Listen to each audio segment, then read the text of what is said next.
Hi, Hunter Hastings here.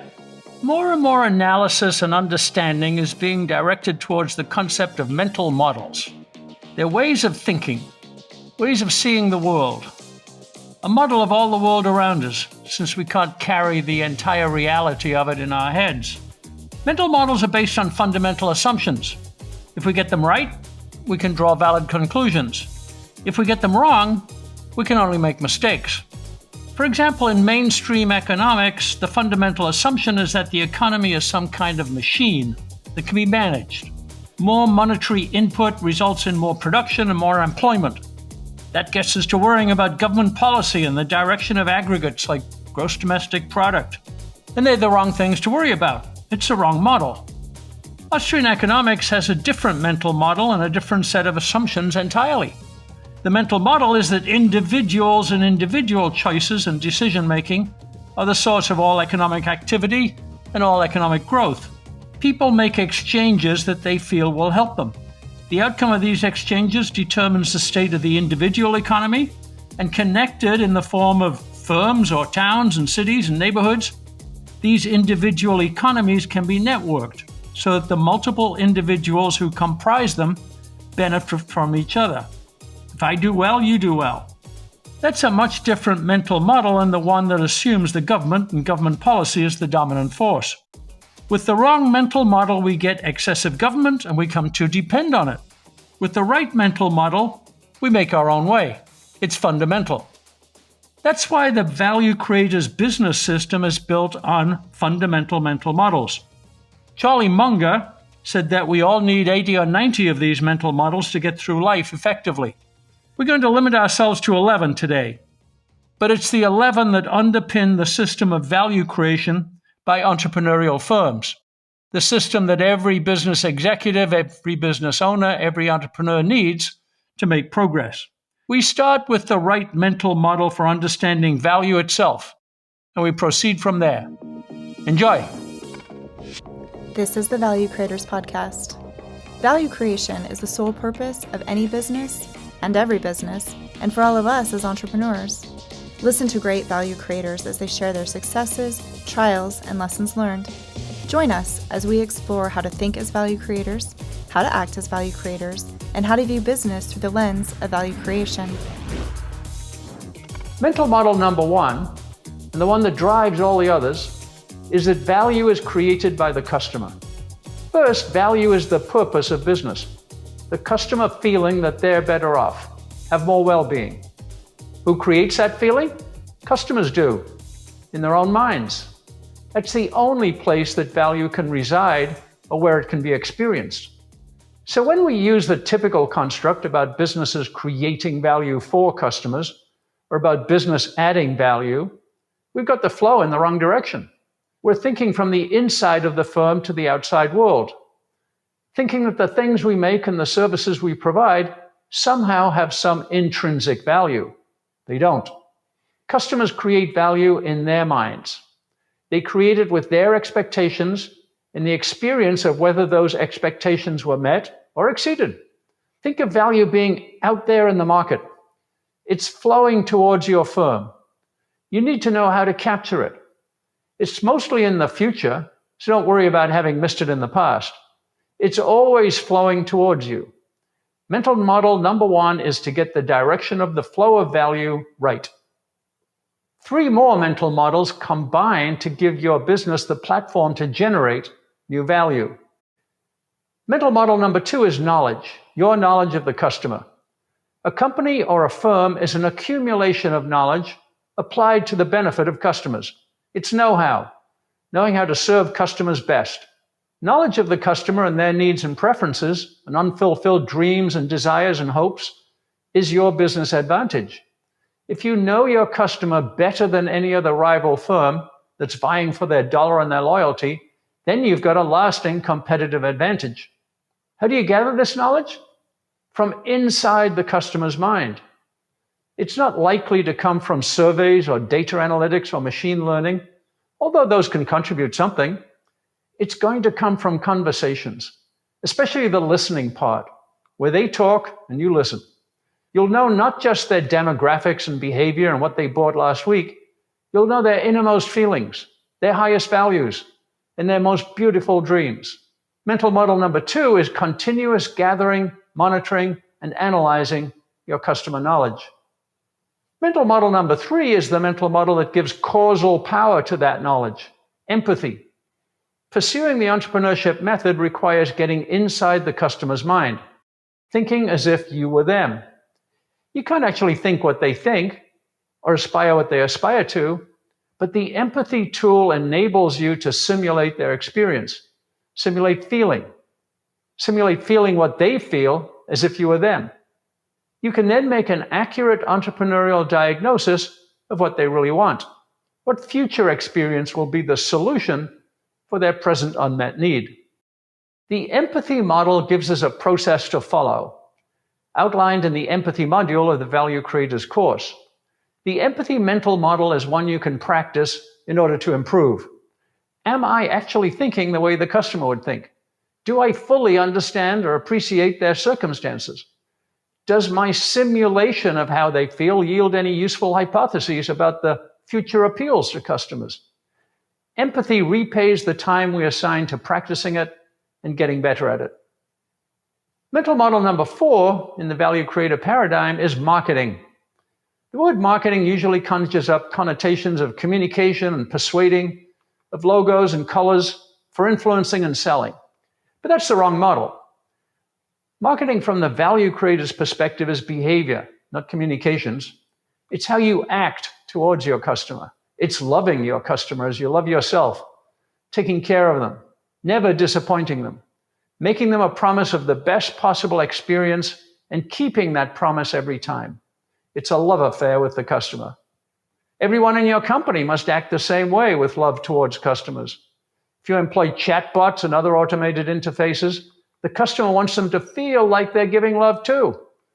In this mental model, you check the customer's emotional security all the time. Do they feel loved?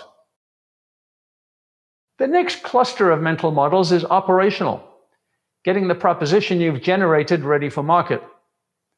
Mental model number 5 is design.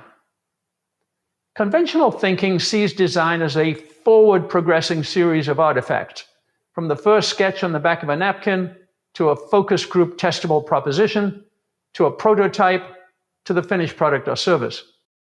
Design actually goes in the opposite direction, working backwards, not forwards.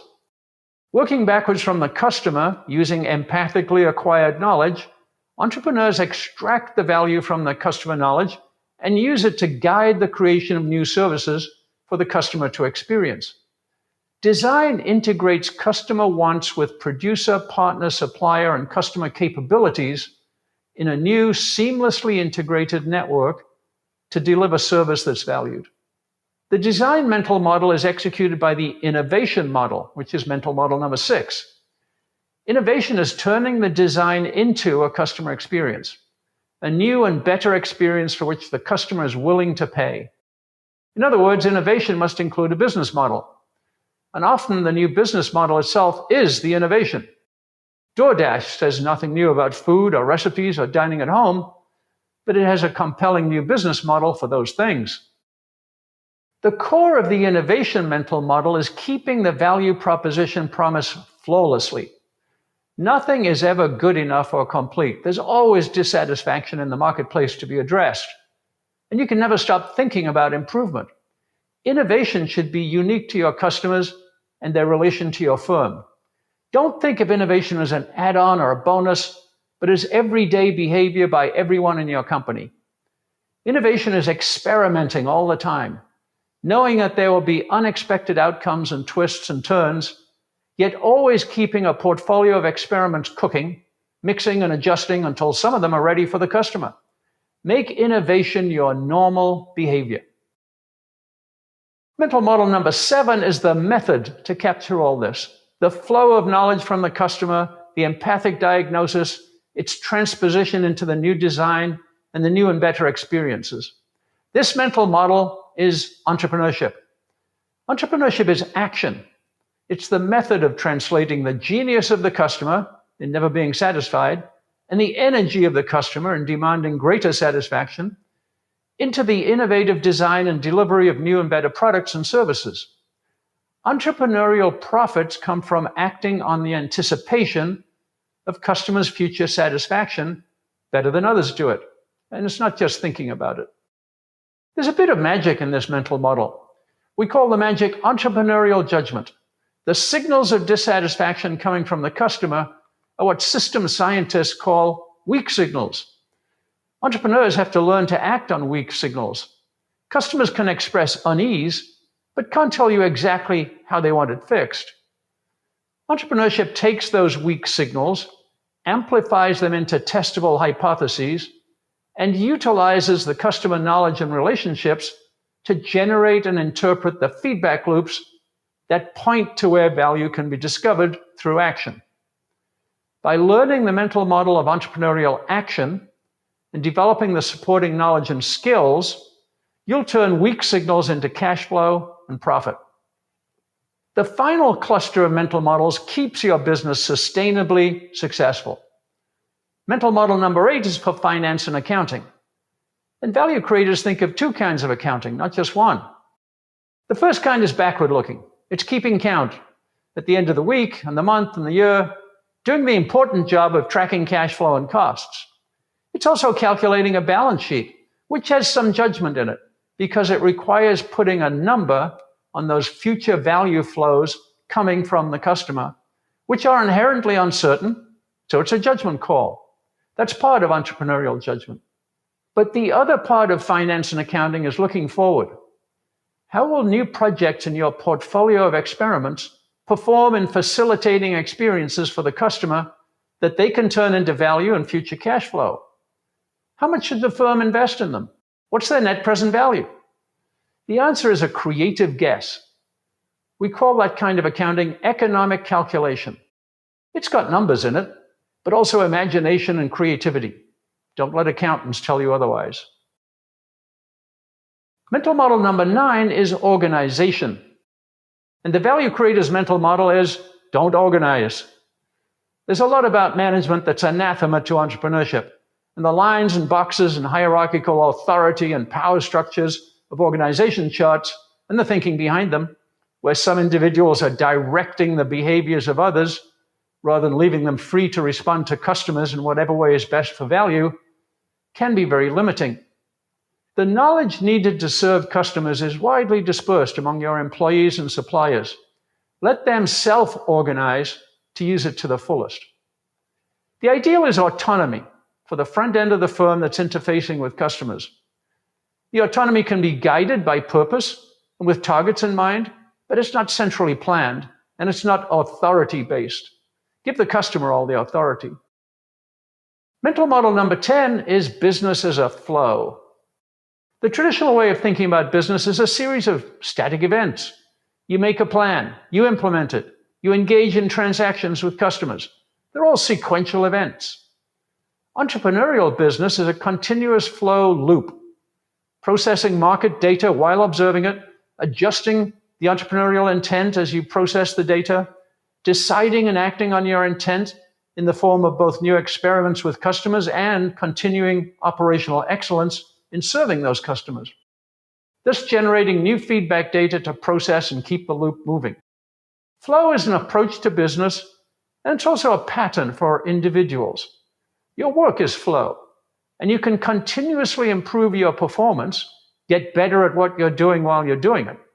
Flow is the model for firms and teams and individuals. It's for you. Mental model number 11 is knowledge accumulation through error correction. Knowledge is information with causal power. As such, it's the source of competitive advantage, increasing the potential to anticipate the future more accurately. Knowledge is never complete. We can always enhance it. The way to do that is to critique it, criticize it, identify the gaps and the flaws. This takes a particular kind of open-minded collaboration. Anyone who has an idea or a proposed solution to a problem presents it to others in the appropriate forum and seeks the criticism, not in terms of, here's what's wrong with your idea, but in terms of, do we have as much knowledge as we need to be sure this is true? And if not, agree on how to obtain that knowledge through testing new hypotheses, connecting with others who might have the knowledge, or any other way of generating net new knowledge. This knowledge accumulation model integrates with entrepreneurship as a continuing loop, and with business as a flow. Knowledge is a process, just as value is a process, and value creation is a process.